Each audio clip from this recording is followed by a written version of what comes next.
The next day, the next day, the next day, the next day.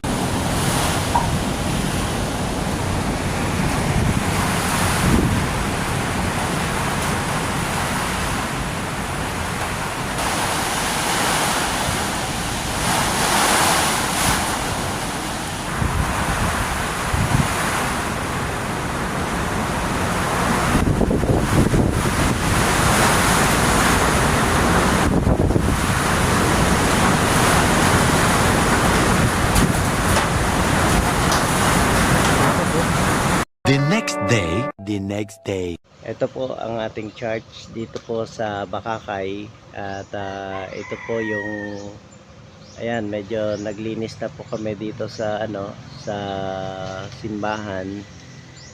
Hindi po tayo nakapag-church kahapon dahil po sobrang napakalakas ng ulan at saka talaga pong ang mga puno ay nagsasayawan dito.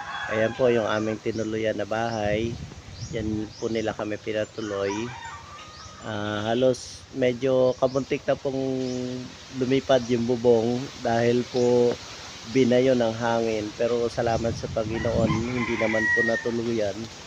And then ito po yung mga paligid po namin, yan, tingnan nyo po ang mga puno, talaga pong nagbagsakan, mga puno ng saging.